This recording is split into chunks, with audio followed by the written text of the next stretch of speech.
Hi everyone. So today I'm back with another video. This is something which is related to the geopolitical bucket that I am intrigued about, and I believe that this issue is something which is gaining pace, and soon we might see that this issue might come out in the forefront of difficult time for the whole world's expectations to revolve around. So this is with regards to the Taiwanese conflict, which I want to talk about. But the angle with which I want to talk about is slightly different because recently there was a Defense Intelligence Agency 2025 assessment that has come out, and I have read that assessment. So it says that China would continue its long term objective of unifying Taiwan through its military operations to coerce it or through amphibious invasion. So there is highly a big possibility that we can see that a cost of forcing unification will continue to outweigh the benefits, but its stated red lines have not yet been crossed. So interestingly, the picture with which I want to introduce you in this topic is something which is related to how the Defense Intelligence Agency has viewed Pakistan in this regard. Now, it says that Pakistan is the primary recipient of China's economic and military largesse, and with PLA, it combined a lot of military exercises and it completed in 2024 November. However, there have been reports of terrorist attacks against the Chinese nationals itself, which has been widely reported by the assessment done by the agency. Now, basically, if you look at the current state of China Pakistan strategic alliance, it is basically that China has invested close to $60 billion in the CPEC corridor, which is the China Pakistan economic corridor, and it considers Pakistan as the key economic and defense partner. Now, basically, what through these agreements they are doing, and recently also in Operation Sindoor that we saw how China provided Pakistan with air defense and satellite support during its clash. It was testified by one of the research groups under the Indian military defense agencies. So basically, it helped them redeploy the air defense radar so that any actions that may be taken from the aerial route can be monitored and can be prevented. However, that damage, we as geopolitical experts might say how much it has actually costed Pakistan would be known through stats and figures, which is yet to be revealed publicly. But I believe that there was a significant amount of damage which was done on the Pakistan's critical military infrastructure. Now, the point which I wanted to make was that behind this, India's current refusal to reaffirm one China policy is a nuanced evolution of this concept. How it came by is because if you look at Jawaharlal Nehru, he had substantive contacts with the leaders of the nationalist China before Maoists won the civil war. Now he chose to cut off ties with Taiwan completely. He insisted in opposition to the US and its allies that PRC represented the real China, and even went to the extent of offering them the seat of UNSC permanent seat, which was in 1971. So if you look at it, the troubles didn't start there, because the lessons which we learned from the Sino-India War, or after that which came through the Sino-India borders, I believe that one China policy, which Delhi has neither formally discarded nor is it willing to reaffirm, it's amidst its growing conflict with Beijing over the territorial issues. Yet, coordinating Delhi and Taipei's political and security policies is likely to remain a challenge in the near term.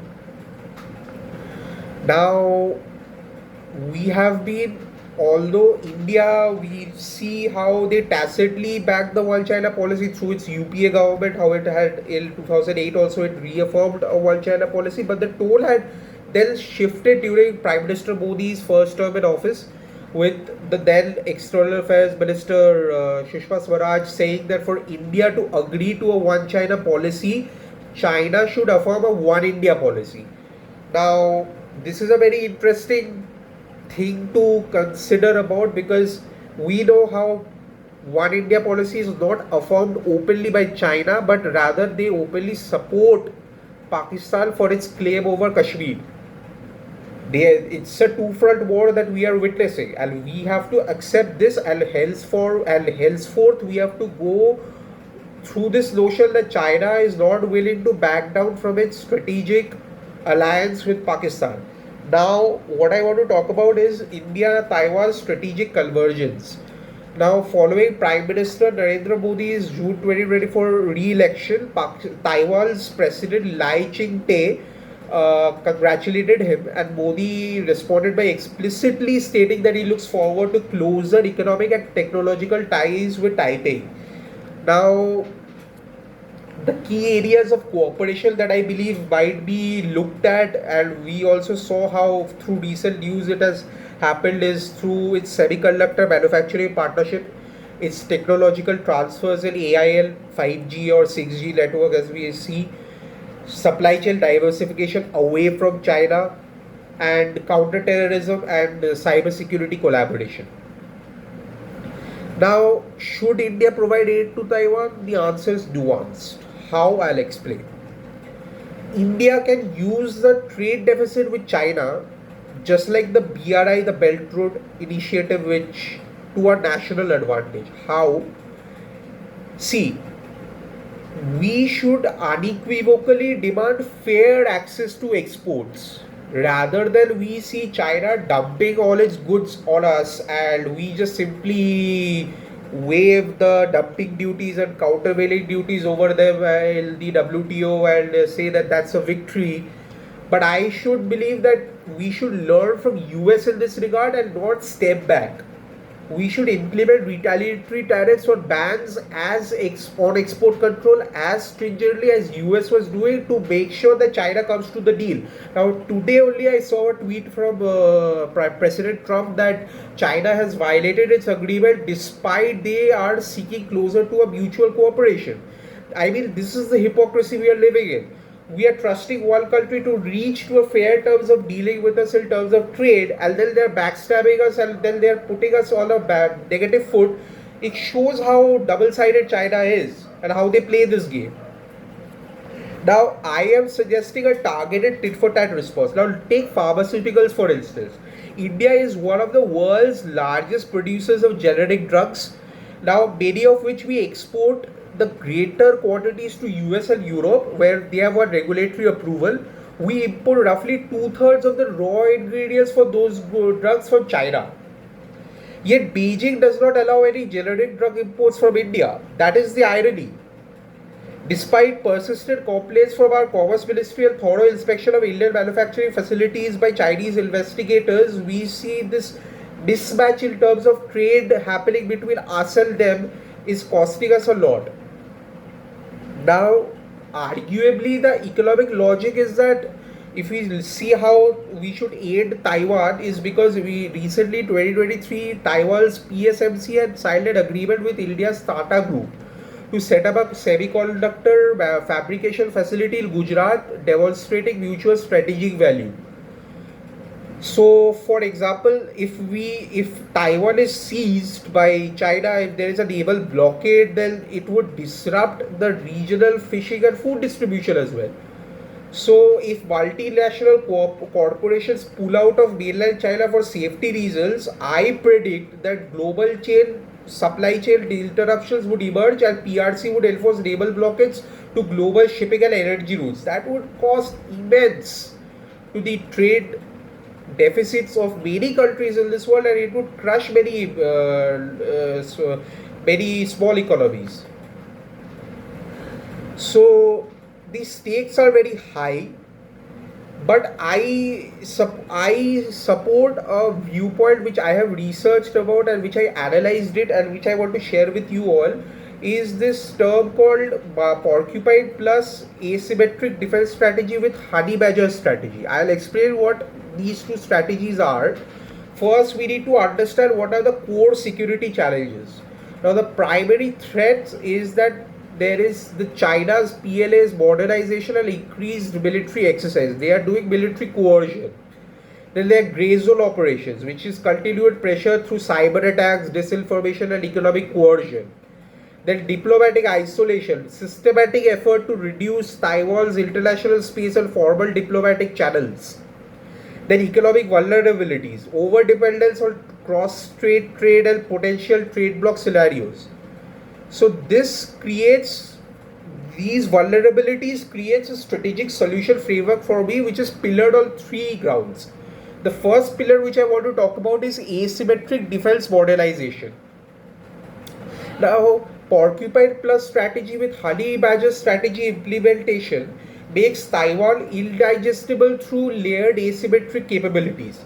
Now, asymmetric defense transformation, if you look at it, past arguments suggest for porcupine strategy to be only applicable. Now, what is porcupine plus strategy is that first porcupine strategy was articulated by William S. Murray in 2008 and later refined by Admiral Lee C. Ming's overall defense concept.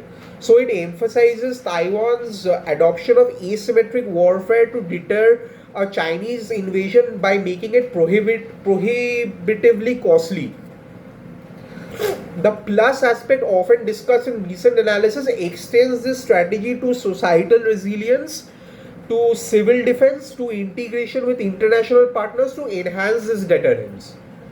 Now, given the nuances of this porcupine plus strategy, if you look at the level in which Ukraine has adopted it, I would like to give an example through this Russia-Ukraine angle as well. Now, this porcupine plus strategy has three defensive layers.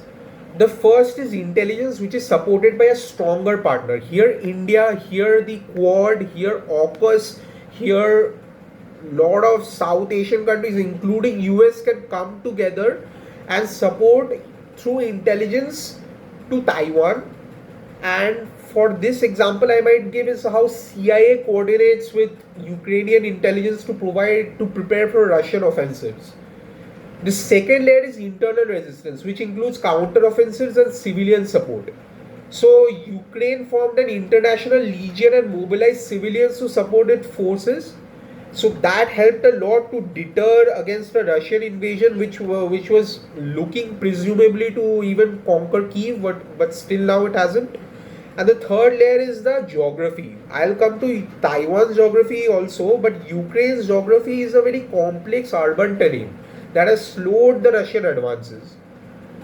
Now, because of this game of attrition that basically Russia was trying to harp upon to basically wear down Ukraine's morale and resources, but it failed to achieve the decisive results. Now, if you given the recent examples of Vietnam and Afghanistan as well, it tempted to draw the conclusion that weaker state can always prevail as long as it has external support. So here what I want to talk about is that how India can help in supporting Taiwan's porcupine plus strategy. First is through a defense technology and equipment support. It can support its missile systems. India's expertise in missile system is something which is known to the entire world, how APJ Abdul Kalam also revolutionized this missile technology that we have, such as BrahMos supersonic cruise missile, which is a joint India-Russia venture. It could be adapted for Taiwan's coastal defense needs. Second is drone and unmanned systems. India's burgeoning drone industry also includes indigenous platforms like the DRDO, Rustam and private sector developments. It could supply Taiwan with surveillance and combat drones as well. Then is cybersecurity and electronic warfare. India's growing expertise in cybersecurity is driven by initiatives like the National Cybersecurity Strategy, which can support Taiwan's resilience against the PRC's daily cyber attacks, so that can be done. Then training and capacity building, which is a measure which takes slowly, but if it can be done, then through various multilateral exercise like the Malabar exercise or the Milan exercise, where Taiwan can be also included, so that Taiwan's forces can adapt to the porcupine strategies. Emphasis on small unit tactics can be also a very beneficial ground. And civil defense training is also something which basically India's experience in disaster management and civil military coordination through its National Disaster Response Force under the Ministry of Home Affairs can aid Taiwan in building a robust civil defense mechanism as well. Now, second point which I want to come about is the Taiwan's indigenous defense industrial base. This can be done through a co-development and co-production mechanism, which basically means that Taiwan's indigenous submarine program faces challenges due to limited domestic expertise. Now, India, with its experience in building Scorpion class submarines under Project 75, could offer technical assistance or joint R&D. Now, aerospace and electronics under this ground as well, India's Hindustan Aeronautics Limited and private firms like Tata Advanced System could partner with Taiwan's Aerospace Industrial Development Corporation to develop drones, radar systems, or electronic warfare suits as well. And supply chain integration is always there. Taiwan's dominance in semiconductor example is its TSMC, which is ruling the semiconductor industry, is critical for defense electronics. Now, India could secure access to these chips, while Taiwan could benefit from India's raw material and manufacturing capacity, creating a resilient supply chain. Now, the third pillar which I want to highlight is creating a democratic security network through island chain. Now, island chain strategy encompasses the first island chain, which is Japan, Taiwan, and Philippines, and second island chain, which is Guam and Mariana Islands.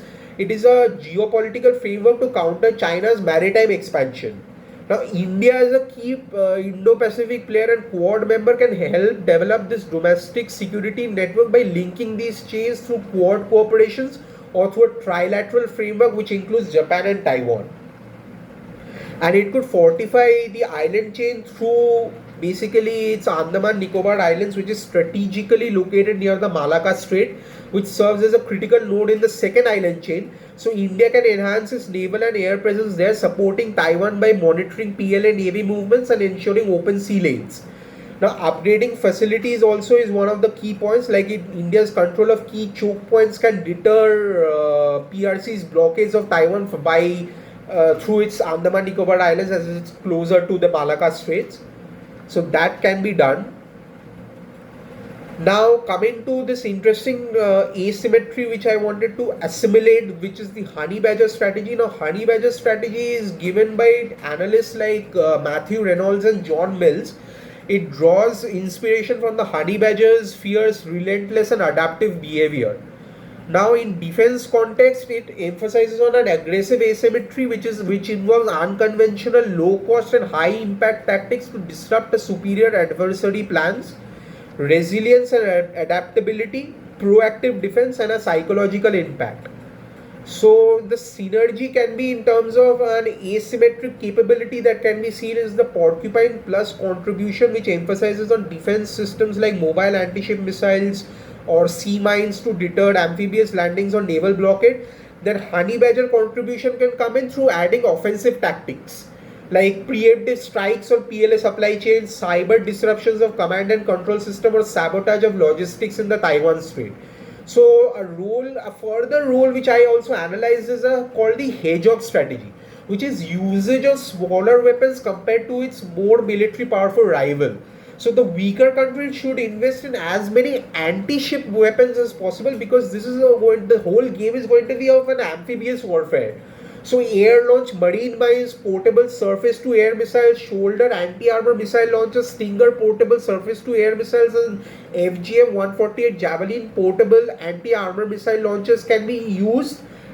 But it does not mean abandoning high-tech conventional weapons, but instead focus should be on more smaller and versatile weapons. Now, if we look at Taiwan geography, only 10% of Taiwan's coastline is suitable for amphibious landing. It doesn't matter how many troops, arms, and supplies PLA can amass on the shores of the Fujian province across the Taiwan Strait. To invade Taiwan, China would need the bulk of its forces to get into boats and make an 8-hour voyage into the teeth of Taiwanese firepower coming from well entrenched, well supplied onshore positions.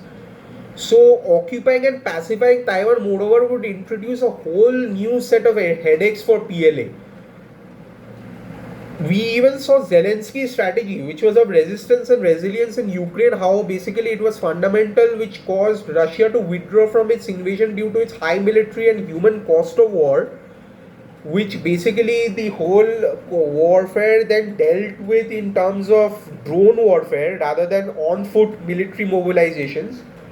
So, if China invades Taiwan, what I see is that an asymmetrical warfare will break out, and like the lessons from Vietnam, Afghanistan, and recently Russia-Ukraine war, I believe that the war between China and Taiwan could prove that the imbalance of forces not always results in the networks of the results of the conflict.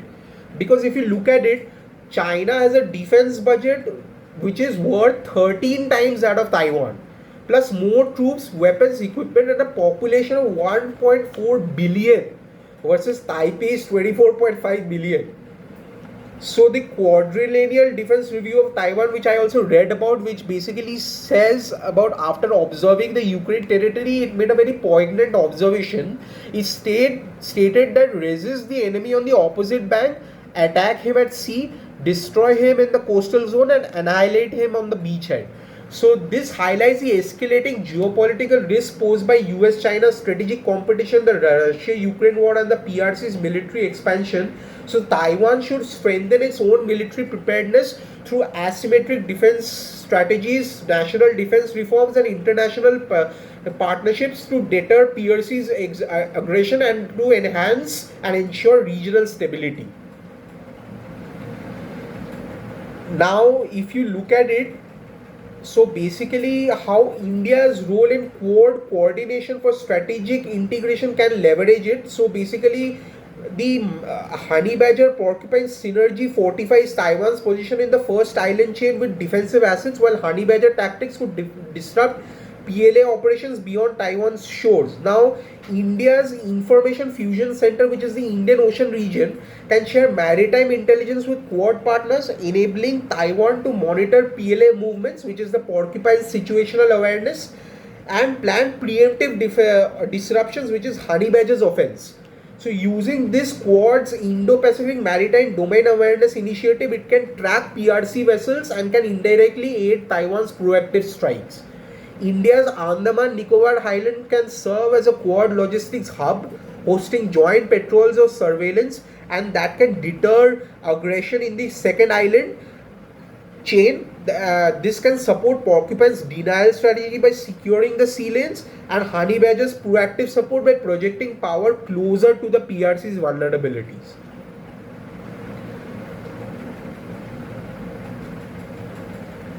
Now, the strategic success factors which I have looked at it is that this framework that I have outlined provides comprehensive solutions that addresses Taiwan's security challenges. So deterrence by denial, making invasion prohibitively costly through asymmetric capabilities by synergizing Porcupine Plus strategy with a Honey Badger strategy, then internationally integrating with Quad and the Indo-Pacific maritime solutions to maintain a strategic flexibility, then leveraging Taiwan's innovative capabilities in semiconductors and cyber networks for its capability defense, and maintaining a whole of society resilience by integrating civilian and military defense preparations can help to basically achieve strategic success in this regard. And the most vital lesson that we can learn from Russia-Ukraine war is not military but geopolitical. International support and alignments are indispensable. Ukraine would not have resisted as long as it did without the global endorsement it has received. So Taiwan's security ultimately depends on implementing these solutions systematically while maintaining the delicate balance between deterring aggression and avoiding unnecessary provocation that could trigger the very conflict it seeks to prevent.